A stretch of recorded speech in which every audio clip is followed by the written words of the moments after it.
Hello folks, the Y Guy here again, and I do want to welcome you to my home on this very cold winter day. It's snowing right now, and blizzard out here. Let me give you an idea of what it looks like.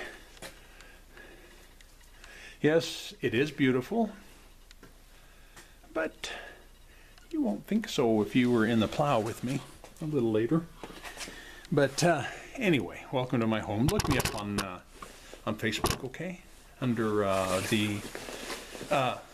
the group called the Y Guy, and or my avatar John Anthony Jones. Look me up under that and join in conversation. Also, leave a thumbs up, thumbs down on this video. Subscribe if you want to. Okay. Anyway, if you are going to leave a thumbs up, thumbs down, and leave any kind of comment, please be polite. Let's be polite to each other. There's nothing wrong with that. It kind of sounds like a good idea, don't you agree? The name of this video is called The Y Guy. Not all covenants have been fulfilled. Now, immediately, there's going to be a group of people that's going to disagree with that right out of the gate here. They're going to just poo-poo it. But, hey, folks, let me explain my reasoning here. And then when you leave comments, we can discuss it, okay? Now, the covenant I'm speaking of that has not been fulfilled specifically is the Abrahamic covenant. I'm hearing about all the Mosaic covenant and the Christian covenant or the new covenant. I'm hearing all about those things, but I hardly ever hear about the Abrahamic covenant being fulfilled and how it was fulfilled and why it was fulfilled. And because people use metaphors so much to just assume and conjecture and just, anyway, you get my point. Now, the Abrahamic covenant, it was specifically for the Jews. It wasn't for anyone else. It was for the house of Israel because the Abrahamic covenant was based on the Jewish nation. It was all about that, okay? You can't metaphor that away as meaning something else. You just can't if you read the covenant and the promise that God gave to Abraham. You just can't twist that. Anyway, I tried, but I couldn't. Okay? Now, if you remember back in Genesis, I'm going to be paraphrasing a little bit here, but God told Abraham that his seed would rule the nations. Okay? Now, his seed has again metaphored away as it was meaning the Messiah. The seed was Messiah. That was his seed, not the seed of his seed. I don't recall Jesus ever having any kids. But of course, we're talking spiritually. We are his children, and oh my goodness, yes, you can go there. I can see that. I can understand that. But it said that the Messiah will sit on the throne. Now, what seed, either of Abraham or the seed of the Messiah, has been sitting on any throne to rule the nations, either physically or metaphorically? When has that happened? I don't recall. All right. Now, was it a metaphor? I'm going to get to the point here. Was it a metaphor that Jesus said that he only spoke to the Jews? Was that a metaphor? Was it a metaphor that he said, by his words, recorded as his words, that he only, the big key word is only, came for the house of Israel? Now, wait a minute. He's the Savior of the world. But yet he said he came only for the house of Israel. Can't you see a conflict there?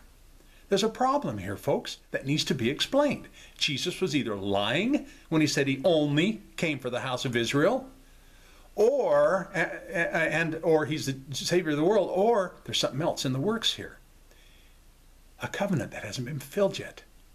Okay? And hopefully you'll understand, or at least I will cause enough confusion in you that you'll research it. And anyway, come to some interesting, fun conclusions, because it is fun, folks. It really is.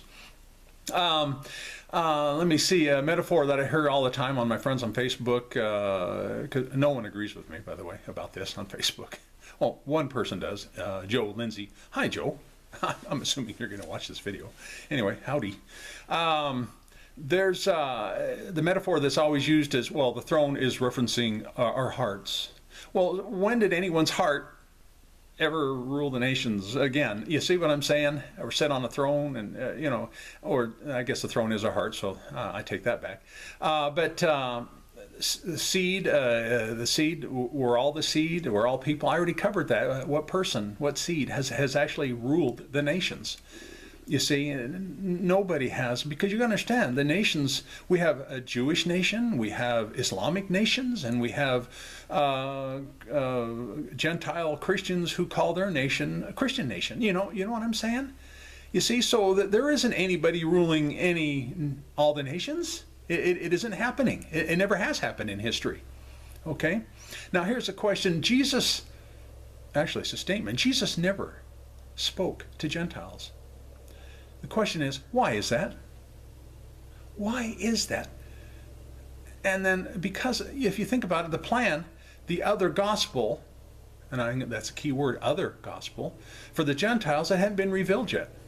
Because Jesus spoke a gospel to the house of Israel only, and to the Jews that he only spoke to only. He had a gospel for them, but yet there was a different gospel and other gospel for the Gentiles. And you know what? If Jesus would have shared that, the common Jew wouldn't have understood it. It made no sense, because you understand Gentiles were lower than dogs. We're just a step above dirt. Okay? Now, what would they understand? What would the Jews understand? The parable, the metaphor of Lazarus and the rich man. You see, you got to understand that. Who was one of the main characters in that parable, Lazarus and the rich man? Abraham. Aha, Abraham covenant. Think about this just for a second, folks. Don't go there. Don't go where you've been taught that Lazarus and the rich man is all about hell, all about.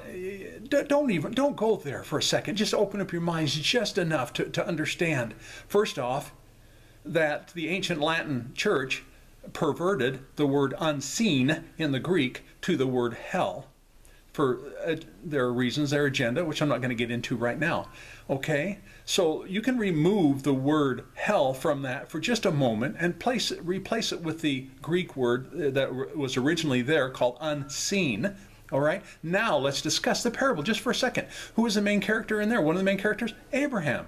Abraham covenant, I already said that. And then the other character, his name was Lazarus. What's Lazarus' name? That's his Greek name. How was it pronounced in the Old Testament back in Genesis? What? He was in Genesis? Yes, his name was, I think, Eleazar. Okay?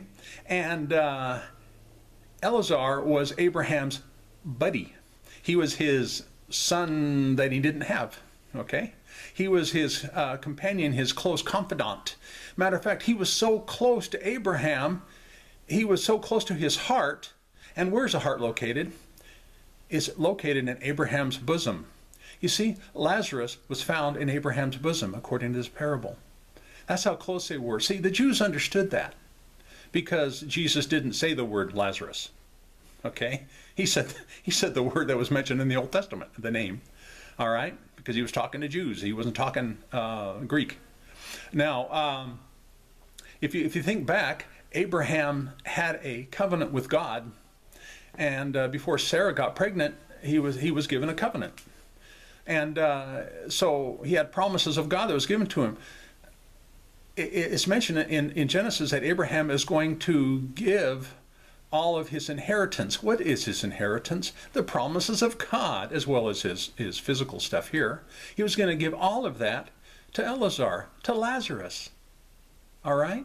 Now, the average Jew understood that, and the rich man represents the nation of Israel. The rich man represents the average Jew who was aghast at such a thing. He was in a place of unseen, of not understanding of why this was taking place. This was something horrible. He was being tortured by it. He was being tormented by the very thought, the very notion that the promises of God was going to be given to a Gentile, something lower than a dog. But only if this rich man could only just have a small taste, just a drop of water on his tongue, just a small taste. And see, we're talking metaphors here, parables. That's what they're designed to be. All right? This isn't a reach, guys.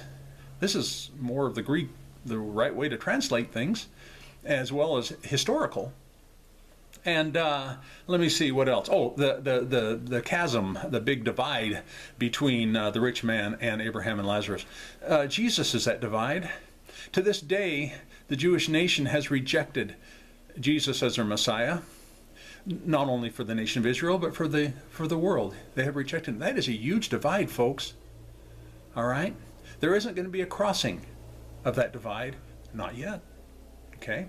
Why? Because the covenant of Abraham, once that's fulfilled, it will be filled in. It'll be crossed. Okay?